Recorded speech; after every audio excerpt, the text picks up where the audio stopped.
Sten in Sweden writes to me, "Hey Paul, I am a longtime fan of yours from Sweden." Thank you, sir. "And thanks for all you have taught me. I got hooked on hi-fi in the early 70s when I bought a Luxman amp, good stuff, and ESS speakers with Heil Air Motion tweeters. What a beautiful, airy sound, and I loved it. I started out with Heil Air Motion transformers in 1973. That's what the S of PS Audio, my old partner Stan Warren, he had this big, beautiful Heil Air Motion transformer sitting right on the top of a speaker that he actually built, but the core of it was that AMT Heil. Okay. And okay, he loved it. Please explain the difference between an AMT Heil Air Motion tweeter and the ribbon tweeters that you use in your speakers. Kind regards, Sten." Sure, no problem. So this is the tweeter that we use in our Aspen series of loudspeakers. And I think in a couple of months, you'll start seeing the FR5, which I'm really excited about.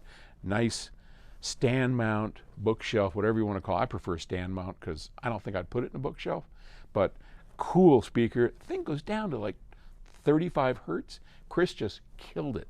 And at the core of it is this. This is a planar ribbon tweeter.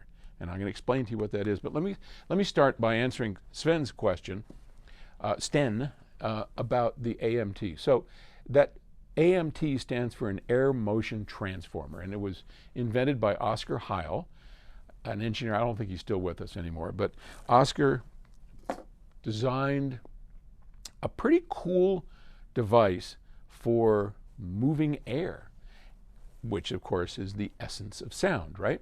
So an air motion transformer is a fairly large thing, and they have small ones now. You see those in like golden ear speakers, and you can always tell because it has a little accordion-like material inside. So if you look inside of the tweeter and you see this corrugated accordion-ish thing, that's usually an AMT style.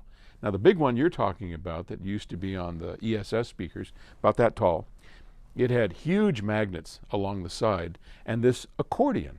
And what it did is when you put a signal into it, it was like an accordion. It squeezed in and out, back and forth like this, that squeezed and compressed the air. Amazing dynamic range. Now, it had some problems. It was not all that efficient, so you needed really big magnets. It, of course, this accordion material that's squeezing the air in and out like that had a lot of mass, so its high frequency response was never all that great. But man, what an amazing sounding product.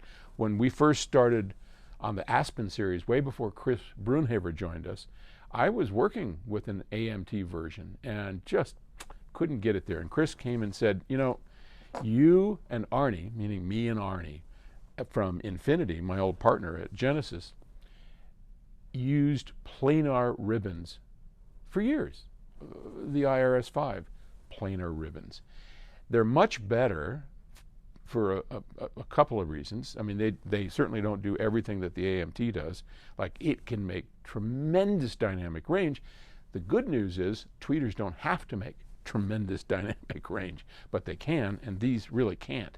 But that's okay because, again, music drops off in its dynamics as the frequency goes up. So this has more than enough dynamic range to cover the areas that we use it in.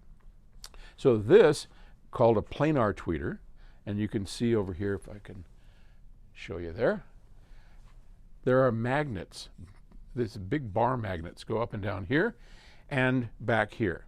So you've got magnets on both sides, and in between is a very thin film capped on, or I'm not sure exactly what because Chris designed this. I don't know exactly what he uses on that. But it's just, picture a, I'm going to say saran wrap, a piece of saran wrap, and on it is laminated a aluminum conductor in a shape like that. And that's where you put the power into. And that just simply moves back and forth when you put energy into it against the magnet. So here's the front front of the speaker, back of the speaker, magnets, and then this ribbon driver just moves back and forth and pushes the air back and forth.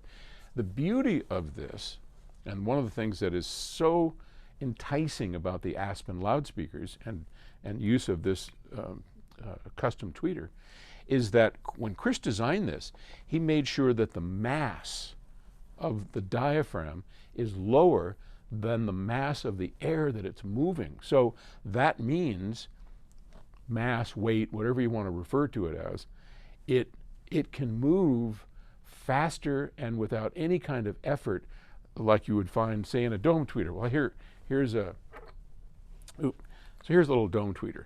Okay, you're probably familiar with that little dome. Now this has a lot of mass, and as it tries to move, as it goes up high, its mass exceeds that of the air that it's moving. And what that means is that it has this inertia, this stop and go that pushes out and keeps going and gives you just a little bit of distortion because it can't keep up and can't with the signal because of this extra mass. And the Heils had that same problem. So anyway, that, without getting too long-winded, is the difference between an air motion transformer and a planar ribbon tweeter. Okay.